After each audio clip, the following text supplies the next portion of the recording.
What comes to our mind when we say innovation? You think of bringing up new things, introducing new things. Sometimes we even confuse innovation with invention. But in the case of invention, you bring up something that hasn't been done before. But with innovation, you use existing techniques to provide a solution to your problem. So how does that play into how we can engineer sustainable development? Development that can last for many years to come, and development that is not harmful to our environment in Africa and in our community. Now let's look at Africa generally, right? We have a lot of things that we need done. We have a lot of problems that we need solved, and that's common all across the world. There are always problems that you need to solve. Now, in the course of solving those problems, you have to think smartly. You have to think about new solutions that either are in existence and need improvement, or new solutions that haven't been brought about before. And that leads us to innovation. And a primary driver of innovation in our world today are the emerging technologies, the fourth industrial revolution, IT and engineering systems. You talk about things like artificial intelligence, you talk about things like robotics, you talk about things like Internet of Things, where you can monitor and control devices irrespective of your location around the world. These technologies are important in driving sustainability and development in our community, because these technologies are not going anywhere. They are already here, they're going to keep developing, so we rather adopt them to solve our problems than resist them. Now, if you look at these technologies, some people think, well, are you actually being realistic? I mean, we're in Nigeria, for God's sakes. Who would think about using technologies? Who would even allow you use these technologies? But we have to understand right from now that investment in these technologies, adoption and using these technologies, is not an option, but rather a necessity. We need to do it. We have to do it. We cannot afford not to do it. So, again, some people will talk about, well, this could be just wishful thinking. You're here talking about possible things that we can do, and you're not being realistic within the context of our community. So what I'm going to do is I'm going to give you instances of what we've done. Not globally, not in Africa, not even in Nigeria, not in Niger State, but here in FUTMinna. So when I tell you some of the things we've done, that might inspire you and encourage you to look forward into using some of these technologies and adopting some of these technologies. Now, let me give you a little background. I'm part of a research group here in FUT called the Advanced Engineering Innovation Research Group. And that group primarily focuses on using these emerging technologies to solve problems that we're facing in our day-to-day activities, in our daily lives. One of the solutions we thought about is, well, you have a lot of farmers, right? And we're in Niger State, you have a large land mass. What can you do to help some of these farmers in their farming activities? One major problem that people encounter when farming is the issue of weed control. You have to control the weed. Now, if you're a bit buoyant, you can get some herbicides, you can apply it across the farm in a blanket manner. But with the rising cost of things, with inflation and the rising cost of agricultural inputs, some people resort to doing this weeding manually. So we thought of a solution where, what if you do the weeding with the herbicides, but instead of being wasteful by blanket spraying, which also you need to keep in mind that these herbicides are as a result of chemicals which could be harmful to our environment, you do targeted spraying. So we are currently developing a robot that can identify these weeds with cameras and artificial intelligence. The robot moves within the farmlands, and when it identifies the weed, it sprays the weed and it continues moving. Now, this can be done autonomously, or you can decide to use your mobile phone to control it and monitor what is happening in your farm, irrespective of where you are. This was not done by lecturers, it was not done by the VC, it was done by students like each and every one of us. Another thing that we worked on was a pipeline monitoring system You talk about oil spill damaging our seas. You talk about vandalism that brings about militancy. What of if you can monitor these pipelines remotely without going there and endangering yourself, because you have to think of your own safety. So we still developed another robot. This time around, it's not a ground vehicle, but it's a crawler that moves across a pipeline and identifies these leakages or defects or dents, still using deep learning and artificial intelligence. And it transmits the information to a remote platform, either a website or a mobile application, so that you can see in real time where the problem is and you can immediately think of solutions for that problem that you are facing. Another thing that we worked on that some of you might have seen around the school is we developed a little vehicle. It's there in the Codel building. And the whole point of that vehicle is so that it can be solar powered and so that it can also move autonomously. We already have electric vehicles, right? We have the solar panels in existence. We have driver assist systems in our car that if you're about to collide with something, you hear it beeping. These are already solutions that are available. Why can we not adopt those solutions to solve the problems within our locality?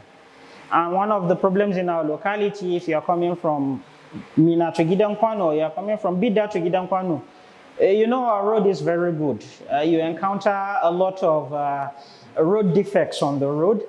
So why not create something that is tailored towards that, something that can see the road defects and that can avoid the road defects. So that's something that we've done in the research group, and that was a major aspect of my PhD as well. And we've also developed other solutions. If what I'm saying is more focused and tailored towards the engineering and the IT systems, we developed e-learning platforms to teach people about clean energy and to teach people about financial literacy. Financial literacy from the basics, what you need to do with your money, knowing the difference between needs and wants, how you can save the money, how you can invest the money. So all these are innovative solutions that we have done here, and like I said, done by students, not by staff, that can solve problems in our community. So where do we come in, right? What can we do as individuals to be drivers of this innovation in developing our community? First of all, you have to have a problem-solving mindset. It's not about glory, it's not about making money, but it's about looking at a solution that we have in our community today and thinking of how to solve that solution. It's easy for you to sit down and complain. It's easy for you to blame other people. But what have you done at your own level to bring about positive change and development in our communities? Some things you can look at are, we have the issue of waste management. You see people dumping waste all over the town. Can you come up with a solution, whether it's based on IT and tech or not, where this waste management can be handled? People have been using waste to generate wealth, meaning they've been using sustainable waste management practices to create new things. Another thing you can look at is the status of education today. We are always moving around trying to get to lecture venues. Sometimes you get to a venue that is not conducive or that is cramped up. Have you thought about online learning? And an area you can think of is your practicals. You always cram yourselves, do practicals in batches. One person does the practical, everybody copies the readings. But have you thought about doing something that people can do this thing at home, virtually, through simulations? Another thing you can look at is our farmers. Food is expensive. How much is a basket of tomatoes now? So what have you done to help these farmers in their agricultural practices? We have people from the life sciences and from agricultural sciences.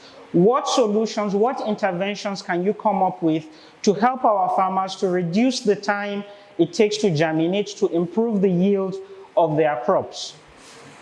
But in doing all of these things, you also need to think about the environment. We're going through climate change, feeling the effects of global warming. So these sustainable practices also have to be sustainable on an environmental level. We have to protect the environment, and we have to think about pollution. What have you done to mitigate pollution in our environment? You can look into air quality monitoring systems and so on. So these are just some, of the, should I say, solutions that you can provide to solve what we are going through in our community today. But how can you even do it? It's easy for me to sit down and list a lot of solutions that you can pick from, but what do you do? One of the things that we've seen work over the years that we've been doing this is collaboration and partnership. Do not think that I can do it alone, but there are also people who can contribute.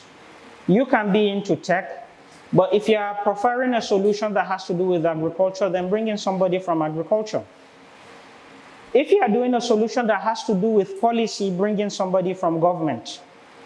If you are doing a solution that has to do with literacy and education, bring in somebody that is experienced in that area. Another thing that you can look into is mentorship, which is very important. I told you that I was fortunate enough to meet people who guided me in my journey today. And I told you I knew a lot of things from the coursework we did, but I had no idea how to apply these things to what I wanted to do later in life. I'll give you a story. For those of us in the electrical engineering aspect, particularly from 300 level, you would know of a course called control engineering. And anyone who has gone through control engineering, you know it's not really a fun course to do. When I did control engineering in school, honestly, at the time I graduated, I couldn't even remember what I did in control engineering then. All I know is I passed. Yes, which is, of course, most important for us students, right? But at the end of the day, after meeting these mentors, talking to them, telling them, these are my skills, this is what I want to do, they said, well, all the things you are describing are what control engineers do. And I said, no, I don't want to do control. Control has given me PTSD. I don't want to go there again. They said, no, you are looking at it just strictly from the mathematical point, from what you've done in class, but look at the application. And it was through these applications, through this guidance and mentorship that I understood that what we learn in school plays bigger roles in what we can do in life. So I encourage you to push the limits of your creativity and thinking. When you attend classes, don't just think about how I can pass the exam, but think about how this can be useful to me and my community now and later on. It's not too late and it's not too early for you to start thinking like that. And think about how you can provide solutions to individuals, your community, to Africa, and even the world at large. And one major driver of these things are emerging technologies, as I talked about. So you can also explore the possibility of combining your traditional area of instruction, your primary field, with some of these technologies to improve the productivity, to drive them further. And if we do this, we can actually change our world and make it a better place. So together, let us harness the power of technology, innovation, and creativity to change our world and engineer sustainable development for our community. Thank you.